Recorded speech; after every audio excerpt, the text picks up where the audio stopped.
Good morning, everyone. It's Lee Henson, President, Founder of AgileDad, and it's time for today's episode of the Daily Stand-Up. So without any further ado, let's get started. It's Tuesday. Yesterday had to be the most amazing episode we've ever done. We had the opportunity to meet with none other than the legend, the myth, the man, Mike Cohn. And let me tell you, that podcast episode was off the hook. So if you haven't had a chance to listen to it, please make sure you go back and listen. Mike and I had some really good banter. It was just a way to celebrate Agile. It was just absolutely amazing.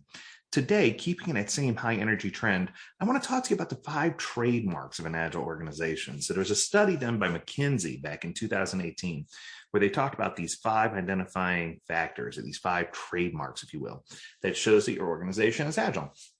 So I thought it'd be a good idea for us to review those and kind of see where we stand up against these 5 trademarks. So coming in at number 5. They're constantly focused on next generation products and services. And I thought this was interesting. In the past, I've seen many organizations struggle because they're trying to take updates and enhancements and things and retrofit them backwards into everything that they're doing. In the modern workplace, one of the things we discover is that a lot of organizations are starting to really focus on all of their changes going forward, thereby asking people to upgrade or stay current so that they can have the latest additions and upgrades. Now, obviously, if it's a catastrophic defect or something that causes financial stress or a security flaw, those things need to be fixed in all versions.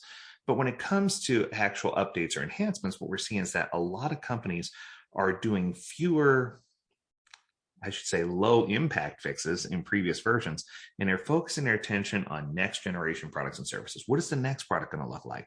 There's been a great demand to focus on innovation, and I think that's awesome because I think that's really where we need to be.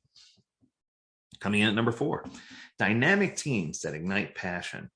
What you can see is when you get into the organizations where Agile's working, you'll see teams that are excited, they're energized, they're empowered, they're liberated, if you will. They feel like they're making a difference. They feel like they can come in and they feel like they can do certain things and they feel like they can really make a difference. And it's so awesome to see when that happens because those teams are energized and they really keep the skids greased and they really want to press forward and do the things that they're doing best. And what I can tell you is many of these teams, when we talk about self-organization, they practice what I call the survivor model.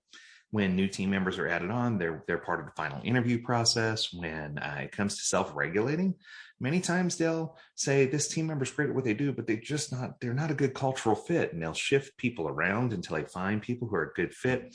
Organizations that allow for self-organization, for self-team empowerment, and for self-correction are the ones that see these dynamic teams that are passionate and love what they do.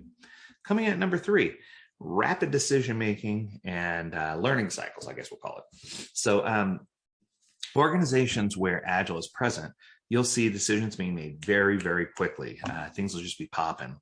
And that's good. And I think one of the things that I try to instill in every one of my classes when I teach is that there's only one thing worse than some direction, and that's no direction. And there's one thing worse than no direction, and that's one direction. But they're a band, and that should be different. No, in all seriousness, I think that when people make rapid decisions, even if they're wrong, it gives you a chance to identify that you made the wrong choice, and you can quickly course correct. So as long, once again, as it's not something that's catastrophic or potentially life-threatening, I believe that most decisions inside of an Agile organization should be made rapidly so that you can create the feedback loop, learn things sooner, and press things forward. Because I can tell you that's where the big marker is. Coming in at number 2 is creating a network of empowered teams. And I know I hit on that before, but the part I want to focus on here is the network.